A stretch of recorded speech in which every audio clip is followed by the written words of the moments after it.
High বন্ধুরা, আশা করি সবাই ভালো আছো। কয়েকটা জিনিস অম্বিকানগর সম্পর্কে বলতে এলাম। আগামীকাল মেয়েদের মাঠ আছে, 10 তারিখ অব্দি আছে মেয়েদের মাঠ। তাই মেয়েদের ছেলেদের যেটাই বলছে, যাত্রী কথা বলছি, সবাই শোনো। দেখো, মাঠ তো সবারই আছে, মেয়ে ছেলে সবারই মাঠ হবে, কিন্তু এই মাঠে আজকের দিন দেখলাম প্রচুর সময় লাগলো রিক্রুটমেন্ট মানে শিফটিংগুলো শেষ করতে। রাত্রি অবধি আজকে হয়েছে।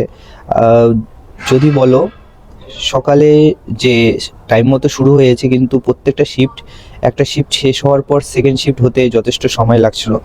আর একটা ব্যাপার, যখন মেয়েদের মধ্যে অনেকে অসুস্থ হয়ে যাচ্ছে, মাঠে পড়ে যাচ্ছে বা ঘাবড়ে যাচ্ছে, মানে অনেকটা অসুস্থ হয়ে যাচ্ছে, অনেকে অ্যাম্বুলেন্স করে নিয়ে যাওয়া হচ্ছে। তা তোমরা যারা মাঠে আসবে তারা মনে রাখবে, সকালে 11টা শিফট বা 9টা শিফট আগে ঢুকিয়ে বসিয়ে রাখা হচ্ছে। মানে যদি বিকালে মাঠ হয়, যেমন 11টা শিফট আজকে বিকালের দিকে শুরু হয়েছে, রাত অবধি চলেছে। তা তোমরা একটা কাজ করবে, সবাই নির্দিষ্ট খাবার, মানে যাদের যেটা প্রয়োজন সেটা খাবার খেয়ে নিবে, খেয়ে আসবে, না হলে নিয়ে আসবে সঙ্গে। আর জল, পর্যাপ্ত পরিমাণ জল নিয়ে আসবে, কারণ এখান থেকে তো আর বেরোতে পারছো না। তা তোমরা সবাই এটা নিয়ে আসবে, আর ঘাবড়ে যাবে না। অনেকে ঘাবড়ে যাচ্ছে, মাঠে রান করতে করতে ছেড়ে দিচ্ছে, ভাবছে আমি পারবো না। ধরে রাখো, প্রথম থেকে লাস্ট অবধি মাঠটা ধরে রাখো, চেষ্টা করো, নিজে 100% দেওয়ার চেষ্টা করো, তারপরে যা হবে সেটা দেখা যাবে। আরেকটা ব্যাপার, যারা না খেয়ে আসছো তাদের একটা প্রবলেম হলো, এমনিতে মাঠের একটা টেনশন কাজ করে সবার মধ্যে, আর ওই সময় না খেয়ে থাকলে বডি হালকা লাগে। তাই কিছু খেয়ে আসবে, হালকা কিছু যদি খেতে মনে হয়, যাতে সকালে মাঠ আছে 7টার দিকে, তারা হালকা কিছু খাবে। আর যারা পরে মাঠ হবে তারা একটু ভারী কিছু খেয়ে আসতে পারো। খুব বলবো না ভারী খেতে, কিন্তু ভারী কিছু খেয়ে আসতে পারো আর সঙ্গে নিয়ে আসতে পারো। মাঠ যদি লেট হয় দেখছো, তাহলে খাবারটা খেয়ে নেবে, কারণ তাহলে বডি অনেকটা হাইড্রেট থাকবে, আর বডি জল সঙ্গে কিছু এনার্জি পাবে। সেই রকম কিছু খাবার নিয়ে আসবে। আর এটা যদি না নিয়ে আসো, লেট মাঠ হয়, তাহলে বডি হালকা হয়ে যাবে, পরে গিয়ে এনার্জি পাবে না দৌড়ানোর। এই জিনিসটা মাথায় রাখবে। আর সবাই ভালো করে মাঠ করার 100% দিয়ে চেষ্টা করো।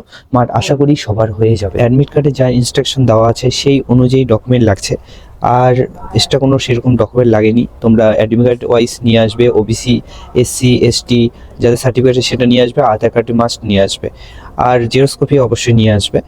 দেখো, ডকুমেন্ট ভেরিফিকেশন হওয়ার পর লাইনে দাঁড়ানো যে টাইমিংটা, সেখানে জল বা কোনো কিছু খাবার থাকলে খেয়ে নিবে।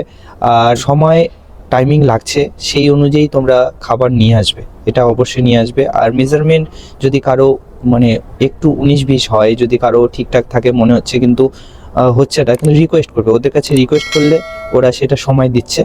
অনেকটা সময় লাগছে, মাঠ আজকে অনেকটা সময় লেগেছে, প্রথম দিন অনেকটা সময় লেগেছে, হয়তো আগামীকাল থেকে একটু কম সময় লাগতে পারে, কিন্তু সময় লাগছে। অনেক শিফট ওয়াইজ আস্তে আস্তে হচ্ছে, অনেক শিফট ওয়াইজ হচ্ছে। এই ভিডিওতে সবাই দেখতে পাচ্ছ, সবাই বেশিরভাগ ঘাবড়ে ছেড়ে দিচ্ছে, তার জন্য ফেল বেশি হচ্ছে।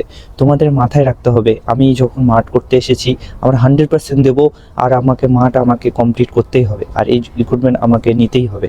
তাই সেটাই মাথায় রেখে রানটা ভালোভাবে করবে। সেরকম ভিডিও দিতে পারিনি, কালকে চেষ্টা করো ভিডিও দেওয়ার।